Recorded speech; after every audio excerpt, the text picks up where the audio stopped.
Hello friends and welcome back to lesson number 10. We are studying about manufacturing sector in India and this is the sixth video of this lesson. In this video friends we are going to study why industrial growth lagged behind GDP growth. Okay, so why the GDP was growing after the 1991 reforms but industry did not grow that much. Okay, why that growth lagged behind despite reforms? Why did that happen?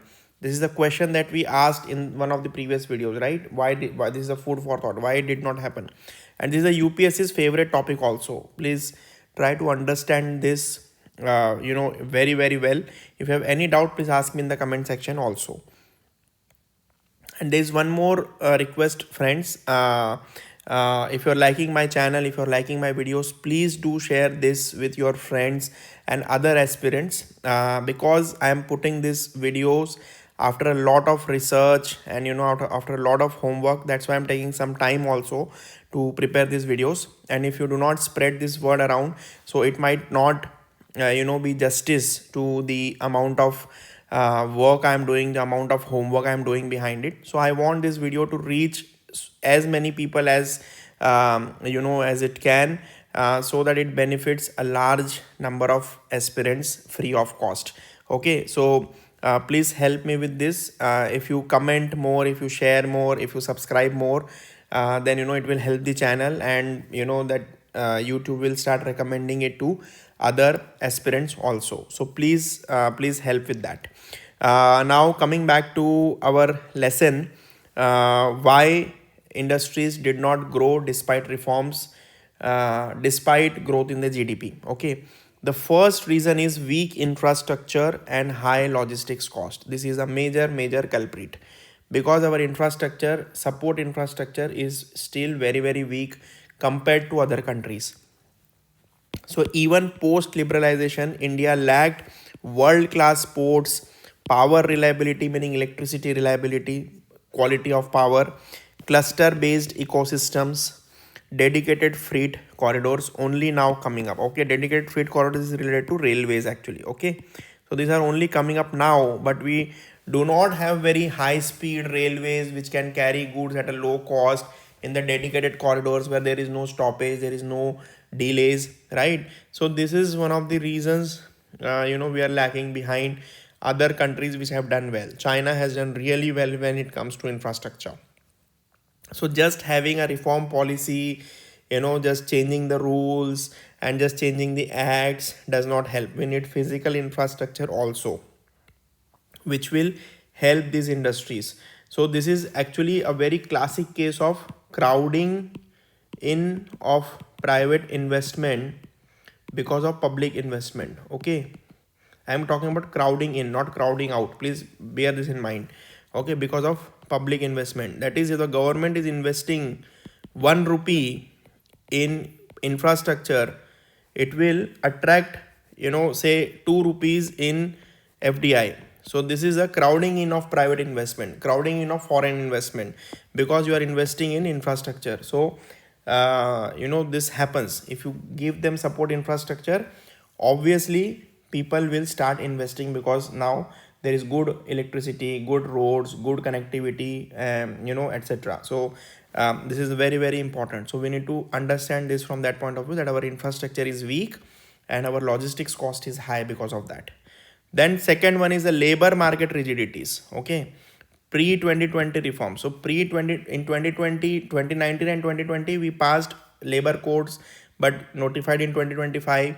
Still almost all these states have to notify their rules. After that it will become functional.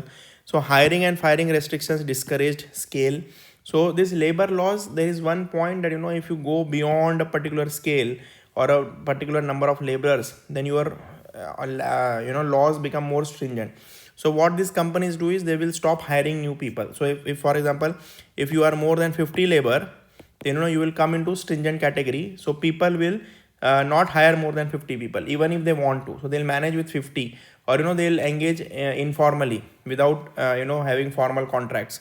So it discourages a scale of operation. Firms remain small and informal, low productivity trap is there. So they are not able to expand and productivity remains low. Very major reason why our industry did not grow. Then land acquisition bottlenecks. So many industrial development, they need acquisition of private land also. They need, good amount of land to establish their industries. But as I told you, social capital, right? So social capital meaning how much social harmony is there, how much people are educated, how much do they understand as to the importance of this industrial development. On all this depends on how smoothly your land acquisition happens, how smoothly industrial expansion and industrial development happens. Complex land laws, delays, lack of clear titles, slow factories and corridor growths. So very very important reason why we are not able to expand. One example of this corridor meaning I'll give you, for example, power transmission. Okay, so there is a power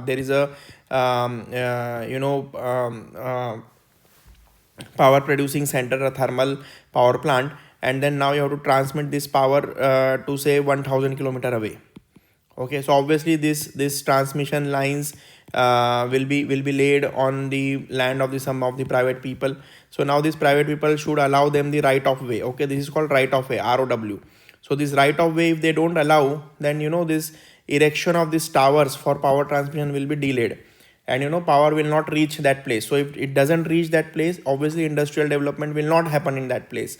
So these are some of the examples. Or similarly, if the government is doing land acquisition for say some MSME park, to develop a MSME park, industrial park. So again, if people oppose them, or if they there are no clear titles, meaning the land ownership is in dispute, so again then they'll go to the court, and then once the matter goes into court, we cannot do anything. It becomes sub judice. So these are some of the issues that happens, and they're very very complicated issues, and because of that our industrial growth remains weak. So land acquisition bottlenecks is another problem. Okay, so till now friends, we have studied 3 L's: logistics, labor and land. So just try to understand this. Then MSME fragmentation is another problem. There are about 63 million MSMEs, that is 6.3 crores MSMEs, but most are micro sized. Almost 98% remain in micro size. Okay, low productivity, because since they are micro, they have low productivity, low technology adoption, low capital, little export capability. So this is again another issue. Competition from global manufacturing hubs, another issue is we have seen. China, they operate on scale, they are very well integrated in the global supply chains, their logistic cost is much less than us. Policy stability is there because they have a communist kind of government. So there's a lot of policy stability there. Okay, from last many years there's just one president, there's one form of government. So policy stability is also there, and because of that industrial confidence is there. Vietnam, they have a lot of free trade agreements, labor laws flexibility is there. Bangladesh, labor intensive export dominance has come because of their certain policies. Then policy focus shift towards services. When we started thinking about liberalizing, so our focus shifted from industry to services. We started focusing more on service sectors.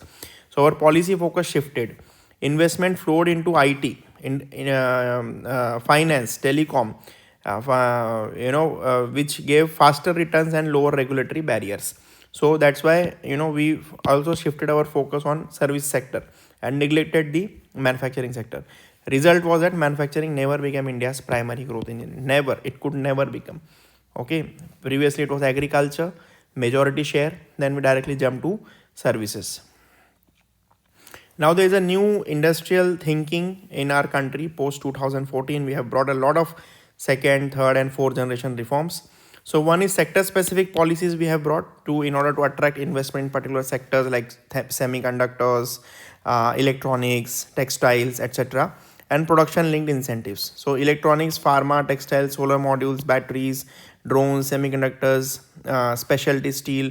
So these are some of the specific sectors for which we have sector specific policies, sector specific benefits. For example, the government gives a lot of subsidies, lot of incentives in order to invest in these sectors. Make in India, what is the aim of Make in India? To make manufacturing 25% of GDP. Okay. So how it does it? Deeper domestic value addition. So more incentives, relaxed FDI caps in defense, insurance, coal, aviation, digitized apparels, competitive investment regime. So can you just in the comment section tell me what is the current FDI cap in defense, insurance, coal, and aviation, these industries right now in December 2025. So please try to comment that, and you should be updated with the recent developments also. Then labor codes also we have brought in, but not fully implemented. Wage national rationalization, easier hiring and firing threshold, single licensing framework, attempt to attract labor intensive manufacturing. But we have to see how much it succeeds actually. Infrastructure push is also there through projects like DMIC, Delhi Mumbai Industrial Corridor, Chennai Bengaluru Corridor, then DFCs, Gati Shakti for logistics optimization. DFC is dedicated freight corridor. I've told you this is related to railways. Port-led development under Sagarmala. And support for MSMEs are also being given, like Udyam registration, easier for them to get into formal sector. Then trades invoices. So this is basically a system through which they can generate their invoices. They don't have to have a very hi-fi software. So this is something which they can use to generate invoices and get into the formal sector. Emergency credit also given to them, cluster development, quality control orders, a lot of incentives, a lot of different schemes. For example, in food processing sector, we have seen that there is a PMFME, right? Pradhan Mantri formalization of micro enterprises in food processing sector. So these are some of the various schemes, and there is Mudra Yojana, different kinds of loan schemes also. Industrial policy has become targeted, incentive led, cluster based, digital and global supply chain oriented. Okay, so now the current thinking is that we have to target sectors where we want to bring investment, for example semiconductors or telecom, and we have to be incentive led. So we have to give them incentives so that why will they come here, why will they leave China and Vietnam and come to India? Then it has to be cluster based, meaning we have to create a full value chain there, full cluster. For example, if somebody is manufacturing say semiconductor, so the material needed for producing the semiconductor chip should be available regionally. Okay, so those small manufacturing ancillary units should also be located there. So we need to think about this entire cluster and not just one particular factory. So it has to be cluster based. We have to go digital, global supply chain oriented. So what is happening in the global supply chain, we need to be part of those global supply chains so that we also start benefiting from what is happening in the outside world. So this is the industrial policy thinking that currently we are having. We have seen what are some of the problems, but now we are trying to work on them, and hopefully in the coming years we'll see some industrial development, and this share from 15 to 17% might go beyond 20% also in the coming future. But that 25% dream which we saw in Make in India still remains a distant dream. Let us see when it happens. And at the side by side, we're also scaling our people through Scale India programs and various other very good programs of the government, and people are getting educated. We are focusing on our primary education also through the new education policy. So a lot of reforms are being done, and industrial sector development, friends, cannot happen without reforms, cross-cutting reforms in different sectors or in different fields. So we are doing that, and let us see, the coming future will tell us how much we have actually achieved from all these policies. So we'll continue manufacturing sector in India in the next video also. Thank you.